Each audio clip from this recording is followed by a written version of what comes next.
Fala pessoal, sou o professor Rafael de Geografia e estou aqui para mais uma aula no Dimensão Pro, rumo às carreiras aí militares, né? Rumo também à sua aprovação na PMPE. Gente, dando continuidade aos nossos editais, né? Que aí não varia tanto, né? Ao longo de cada edição, a gente vai hoje conhecer um pouco sobre a economia e finalizar, né, nossa aula de hoje com a parte cultural do estado de Pernambuco, tá certo? Então, dentro dessa relação econômica, é importante a gente destacar justamente uma variação que ocorre dentro do nosso estado e no Nordeste como um todo, né? Porque Pernambuco, ele de fato está inserido dentro da região Nordeste. Então, nesse contexto, há uma oscilação bastante dentro da questão histórica de desenvolvimento do nosso território, onde a gente acaba observando uma certa variação. E essa variação, né, quando a gente vai analisando ao longo do tempo, o Nordeste ele sofreu bastante ação, né, e uma mudança, né, bastante drástica devido à retirada das atividades que antes se concentravam justamente aqui, levando elas para o sul e sudeste. Então, a partir daí, a gente começa a observar uma certa mudança, uma certa atraso, né, se é que podemos dizer assim, desta região e também do nosso estado, tá? As atividades aqui em Pernambuco, elas vão estar sendo destaques, principalmente na questão da agropecuária, da questão da indústria e da questão do turismo. Toda essa questão de economia, a gente precisa levar em consideração justamente os setores de atividades aos quais elas vão estar inseridas, né? Então, quando a gente fala em setores de atividades, é importante você já abrir um estralo aí na sua cabeça do setor primário, setor secundário e do setor terciário, né? Então, tudo isso acaba alimentando, acaba nutrindo o que a gente conhece como produto interno bruto. Já ouviram falar, né? Que é justamente aqui o PIB, tá certo? Então, o produto interno bruto é tudo aquilo que está sendo produzido dentro desse território a partir justamente dos setores de atividades. Então, cada um desses setores se torna principais para esse desenvolvimento. Então, a agropecuária ela vai ter um grande destaque justamente porque dentro dessa produção ela acompanha o processo inicial da formação do nosso estado. Lembra daquelas primeiras aulas? Se você ainda não assistiu, tá pulando as aulas, né? Você tem que começar lá, que a gente vê tanto no contexto histórico-geográfico que o processo de formação e ocupação do nosso estado tem uma ligação muito forte com o setor da agropecuária. Porque quando tem o desenvolvimento da cana-de-açúcar, a retirada do gado do litoral e indo esse gado mais para o interior, acaba aumentando, né? Essa população acaba tendo o crescimento dos municípios interiores nessa absorção da atividade pecuária. E a agricultura se concentrando principalmente na faixa mais litorânea. Isso também por fatores naturais. Cara, para e pensa, aula de clima agora. Na onde tem mais concentração de chuvas? No litoral, zona da mata, agreste. Então, obviamente que essa atividade voltada à agricultura, ela vai estar se concentrando justamente nessas faixas. O setor industrial, né, que é o setor raiz secundário, ele passa a ter também seu grande diferencial, seu grande boom a partir do processo em que a revolução industrial adentra dentro do nosso estado, né? Principalmente quando a gente for analisar mais na frente com a criação da Sudene, tá certo? Indo para a agropecuária, né? Importante atividade, baixa produtividade, concentração fundiária. Lembra do contexto histórico, né? A gente já vem de um princípio das capitanias hereditárias, de passar de pai para filho. Então, dentro disso, a concentração fundiária, muita terra na mão de poucos, é algo que já vem, ó, perdurando dentro do nosso contexto histórico há milhares de anos aí, né, que foi se passando e essa estruturação acabou se fixando e estando mais presente dentro desses espaços, tá? Baixos padrões tecnológicos, né? Então a gente tem dentro dessa relação uma divisão principalmente que vai ter com o advento da Revolução Industrial, né? E com a Revolução Agrária, a Revolução Agrícola, onde a gente passa a ter essas terras voltadas a uma produção cada vez mais especializadas, onde eu aplico ali estudos que proporcionam maior desenvolvimento dentro dessas áreas, levando a esse produtor a ter a sua lucratividade. Com essa lucratividade, ele passa a comercializar. Dentro desse espaço, entenda que quanto mais eu industrializo o meu campo, menor a minha necessidade de mão de obra. Eu tiro essas pessoas desse trabalho, onde elas acabam ficando, ao certo modo, desempregadas, e esse desemprego leva justamente a aquela mudança, né? Quem assistiu à aula de população pode observar a questão das migrações. As pessoas começam a sair do campo em busca de outras melhorias em outras áreas, quando o campo passa a estar totalmente mecanizado.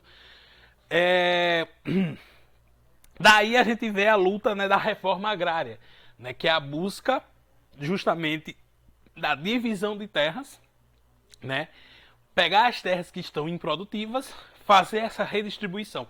E entendo que a luta da reforma agrária não é apenas a busca de terras, é também a manutenção e dar a essas pessoas condições para que eles possam produzir e trabalhar dentro desse espaço. Não é simplesmente pegar a terra, jogar, toma aí, você não queria terra. Não, é dar a essas pessoas também condições necessárias para que eles possam estar de fato produzindo, para que eles possam de fato estar ampliando esse seu grau de desenvolvimento. Monocultura. A monocultura, ele já entra dentro de uma classificação que dentro desses setores, e lá na aula do processo de formação de Pernambuco, a gente viu justamente essa relação do sistema de plantation, né? Onde aqui a gente tem a monocultura, a gente tem a relação com a concentração fundiária, a mão aí, né? A galera dos produtores estando cada vez mais sendo donas e proprietárias disso tudo, né? Monocultura, um só produto, tá certo? Lembre sempre disso aqui, um só produto, o foco principal. A exemplo lá atrás, o grande destaque vai ser a relação da cana-de-açúcar, né? Então, a cana-de-açúcar, ela traz para dentro do contexto histórico nosso esse grande ar da produtividade aqui no nosso território. Então, monocultura, concentração fundiária, exportação, tá certo? Então, essa produção, ela acaba estando direcionada não ao mercado interno, mas sim, produzo, faço essa colheita e levo ela para as outras áreas. E, por fim, mão de obra. Essa mão de obra aqui, ela vai ser uma mão de obra escrava, tá certo? Quando a gente fala desse sistema de plantation, esses elementos, eles vão estar inseridos dentro desse contexto. Eles todos acabam dando um suporte para a estruturação disso aqui, tá? Então aí na tua tela, né, no teu slide, você pode observar a monocultura é uma relação do milho, feijão, né, perdendo espaço para a pecuária leiteira e de corte. Durante um bom tempo, municípios no interior cresceram sendo chamados, né, intitulados de bacia leiteira do estado, devido a essa grande produção de leite, principalmente municípios que estavam tendo essa concentração pecuária nas suas áreas. E da cana-de-açúcar perdendo espaço para a produção em Alagoas e na região sudeste. Isso quando a gente vai observar algumas técnicas que estavam sendo aplicadas dentro do nosso território, e essas técnicas acabam dando danificando um pouco o nosso solo. O nosso solo não se nutrindo, o que vai acontecer dentro dessa produção? A qualidade desse produto tende a cair. Então, esse produto, numa relação competitiva, né? Para e pensa, você tem a opção de comprar alguns produtos. Então, você vai comprar aquele que está aparentemente mais bonito, aquele que aparentemente está bem mais organizado, ou aquele feio. Você vai comprar esse mais bonito. Então, dentro dessa linha competitiva voltada a esse setor da agropecuária, isso faz toda a diferença. Isso traz esse grande diferencial para dentro da nossa realidade, tá bom? Com os grandes investimentos, a região do sertão ela acaba ampliando sua produtividade a partir de técnicas chamadas técnicas de irrigação.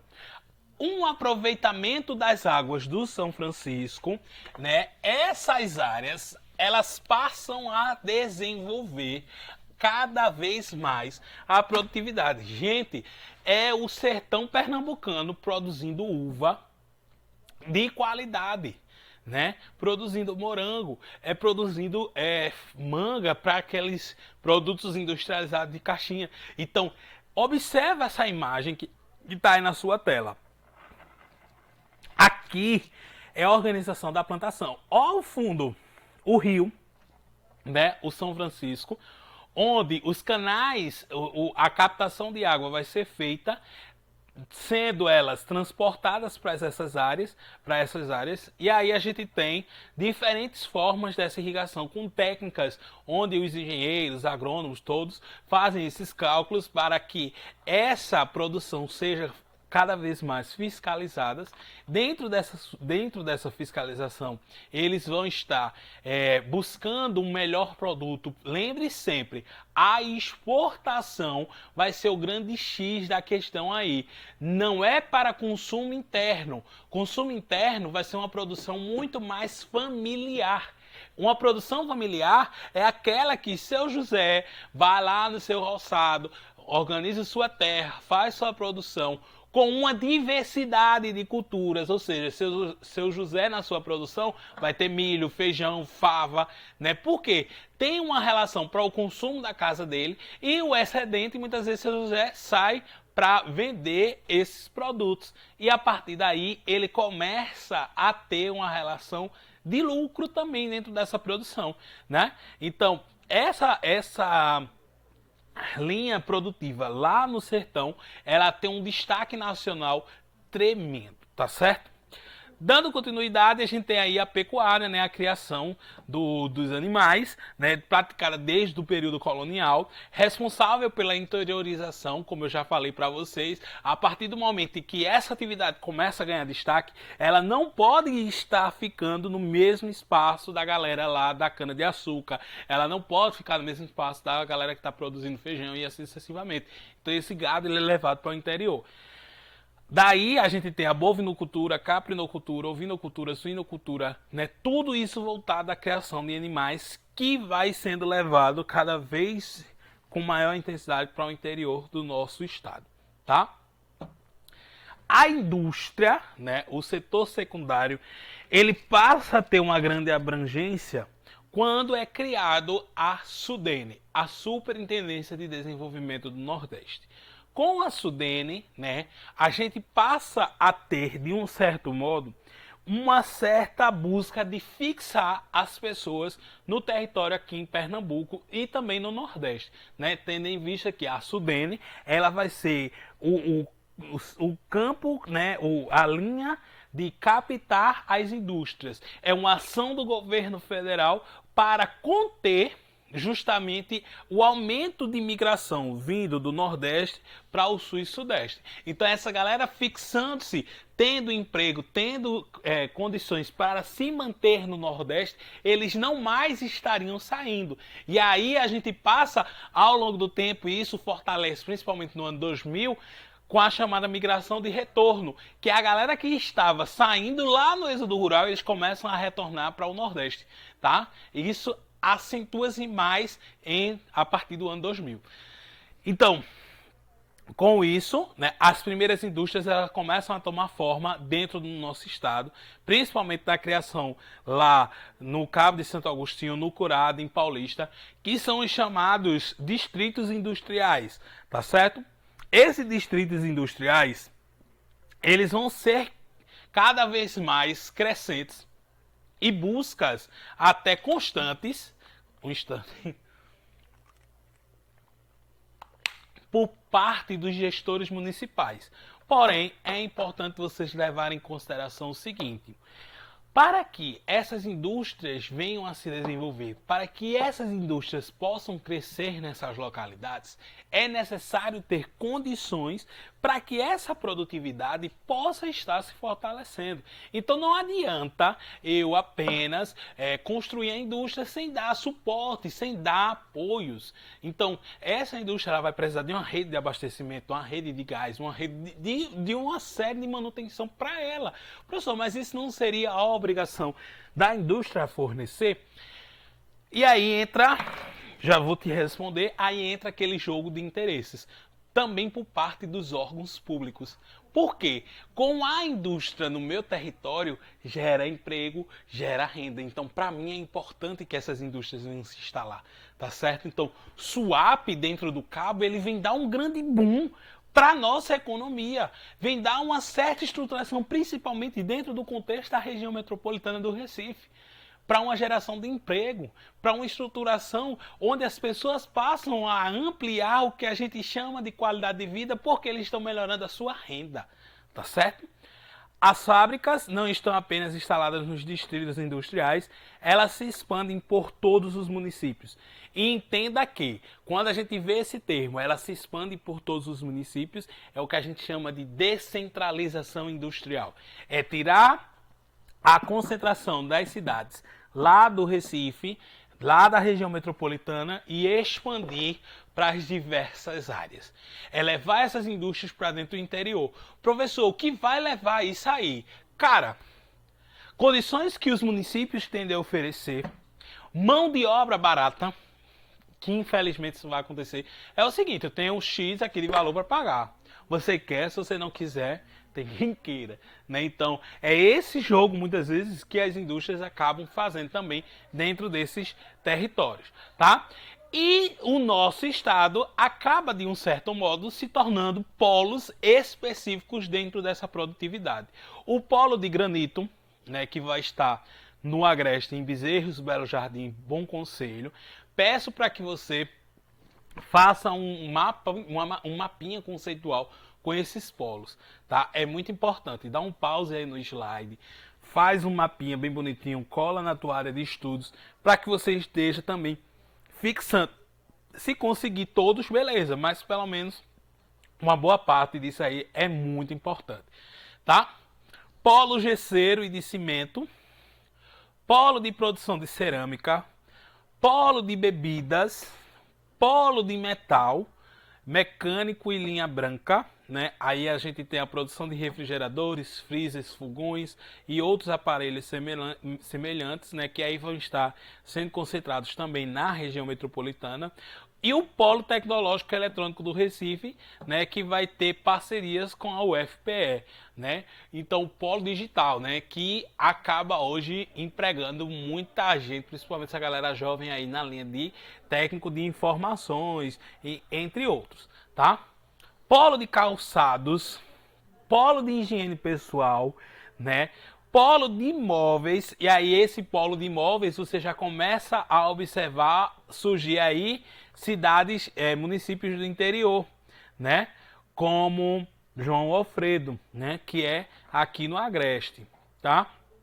Polo de industrialização de leite, aí você também já vê Garanhuns aparecendo por aqui.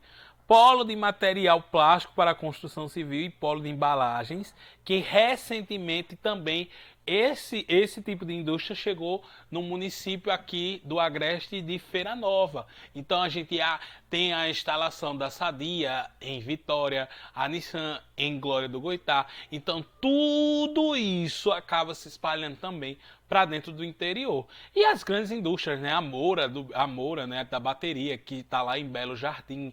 Claro que tem a questão do próprio dono, né? Ter residido lá na cidade e quis deixar a fábrica lá no território de Belo Jardim. Então, isso acaba fortalecendo o crescimento daquele município e também no nosso estado. Para quem não conhece, né, aí está o Complexo Industrial Portuário de Suape, tá? Hoje um dos grandes polos também do Nordeste para a captação e embarcação de produtos, tá certo? Então aqui tem toda uma variedade de profundidade para o estacionamento de várias embarcações, de vários tipos de embarcação, onde vai ter a chegada e a saída dos produtos, tá? Então tem toda uma produtividade dentro desse polo e buscando também parcerias com a preservação ambiental, tá certo? Então tem a preservação ecológica e a construção de unidades de conservação. Por quê? Essas áreas eram áreas de proteção ambiental que foram destinadas a isso, a essa relação de construção do porto. E a gente sabe que com os navios podem ter vazamento de óleo, de produtos e assim sucessivamente. Então é um controle, é uma busca cada vez mais ativas para a manutenção desses espaços, para assim, né, evitar prejuízos futuros, tá? Com relação ao turismo no nosso estado, né, o Nordeste e Pernambuco se vende por si só, né, e a gente vai dentro da questão cultural, né, de Pernambuco, que é sempre uma questãozinha que cai lá na prova, né? A gente tem uma variedade, principalmente dentro do nosso turismo, quando a gente olha a questão cultural, o nosso estado ele vai ser dividido em ciclo carnavalesco, ciclo quaresmal, né, que entra a questão da Semana Santa, o ciclo junino, né, o ciclo natalino, né, então toda essa distribuição gerando cada vez mais uma grande diversidade de culturas do litoral ao sertão do nosso estado, tá? A diferença, né, de espaço rural e de espaço urbano, né, para que a gente possa também fixar, né, dentro dessa relação, né, a população urbana, né, dentro dessa relação de economia, né, vai ser a que reside nas cidades, e a população rural é a que vive no campo. Então, dentro disso, a gente já viu também na aula de população, já tivemos algumas conversas sobre isso. E isso também interfere dentro dessa produtividade do espaço urbano, do espaço rural, das condições da economia. Cada um vai ter a sua particularidade. Obviamente que a maior concentração vai estar justamente presentes na região metropolitana, tá certo? E como eu falei para vocês, ainda dentro dessa relação dos movimentos culturais de Pernambuco, a gente vai ter essa grande diversidade. A gente vai ter esse mix cultural, né? Desde do carnaval até o Natal. Então, cada uma dos municípios, dos 185 municípios, vão ter sua particularidade, vai ter um destaque que prevalece no cenário pernambucano dentro da sua produção, desde o cordel, o frevo, o chachado, o cangaço, o maracatu, que aí tem um maracatu de baque solto, maracatu de baque virado. Então, tudo isso faz parte dessa cultura, tudo isso faz parte desse desenvolvimento. Então, gente, não deixa de conhecer também, fazer uma pesquisa, fazer um mapinha conceitual dentro dessa questão da cultura pernambucana, tá? É muito importante porque vira e mexe cai uma questão sobre isso. Outra fonte que tu pode conseguir, que eu já falei inclusive aqui, são as questões da UPE do seriado. Essas questões do seriado, elas são muito importantes porque na parte de sociologia ele trabalha muito a questão cultural de Pernambuco. Lá a gente pode falar de Ariano Suassuna, do movimento armorial e assim sucessivamente. São questões que podem vir sim no teu concurso, tá certo? Meus queridos, minha querida, um forte abraço, até a próxima, continua se dedicando, continua se esforçando, que a gente aqui no Dimensão Pro vai continuar buscando o melhor para vocês. Abraço e até mais.